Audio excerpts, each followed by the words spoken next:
Darmo kan tadi di awal menjelaskan 2 tahun kemarin fokus direksi Pertamina selain memang menyiapkan strategi transisi, bagaimana membenahi sisi finansialnya gitu kan. Meskipun berhasil tapi kan sebetulnya sisanya masih gede banget itu kan, 400-an sekian.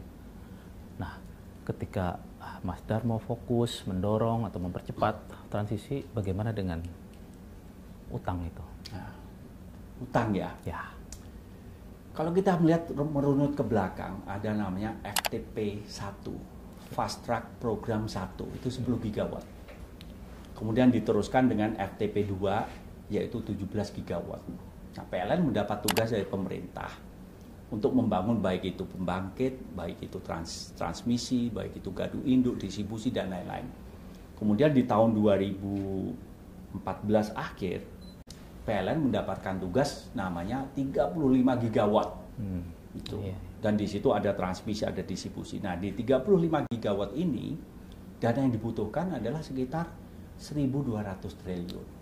600 sekian itu adalah porsi swasta, 580 sekian triliun itu adalah porsi dari PLN. Itu. Nah, kenapa ada tugas seperti ini ya? Tadi sudah saya jelaskan bahwa kelistrikan Indonesia pada saat itu mengalami yaitu namanya defisit.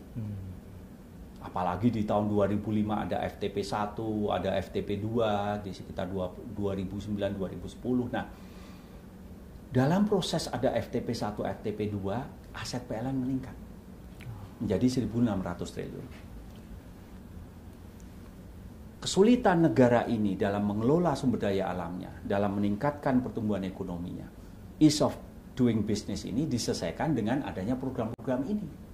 Yang tadinya defisit, sekarang bisa diselesaikan. Nah, aset PLN juga meningkat. Nah, dalam proses ini 10 gigawatt dari kapasiti 35 gigawatt sudah masuk, akan ada masuk lagi sekitar 18 gigawatt, gadu induk ada 85.000 MVA, ada 24.000 kilometer sirkuit dari transmisi dan lain-lain.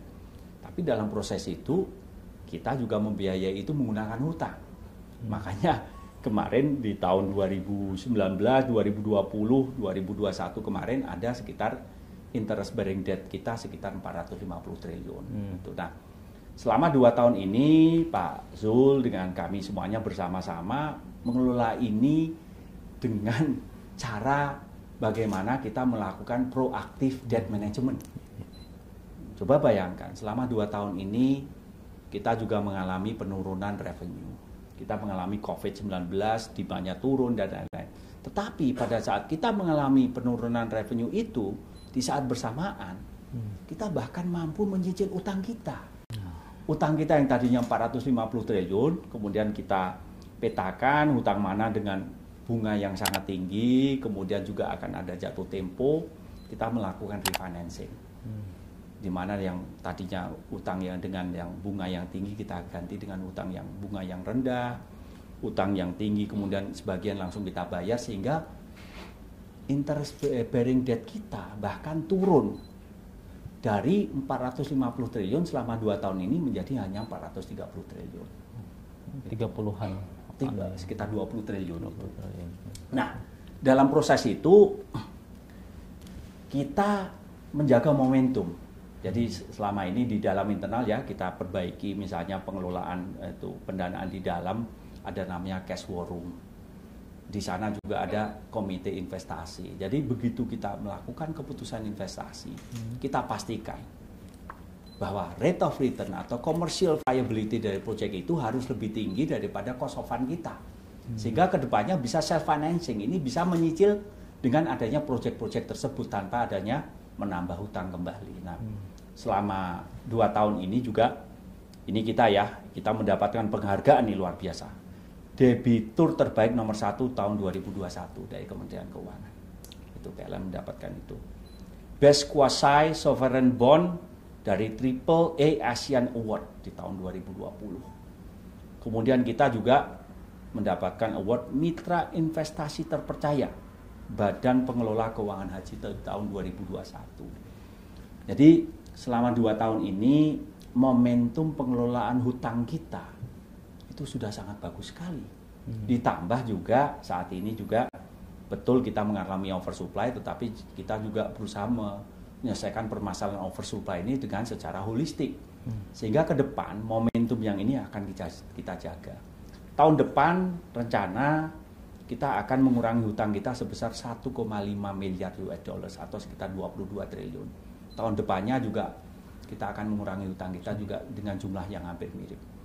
Hutang itu tidak boleh dilihat dari angkanya saja, tetapi ini berbasis pada rasio. Misalnya begini, boleh saya punya hutang sekitar harus nyicil sekitar 20 juta.